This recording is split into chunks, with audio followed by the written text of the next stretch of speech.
Sa mga pasahero naman dyan, tricycle kami, hindi naman kami kargador.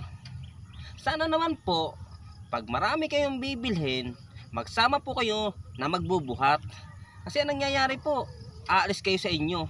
Ang mangyayari po, ang dami nyong bibilhin. Minsan 5 sakong bigas, 3 malalaking karton, ang lalaki.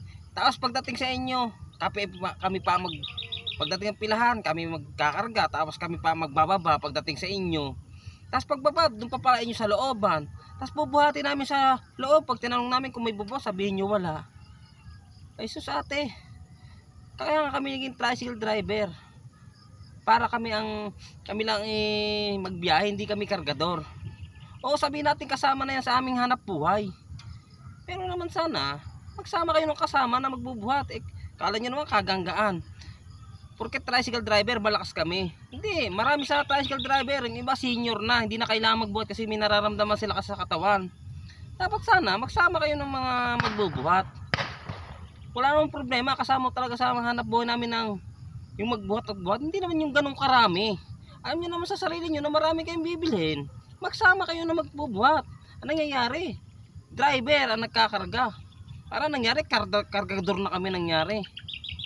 Tapos sasabihin nyo, kasama sa hanap buhay namin yan. Oo, naando na tayo.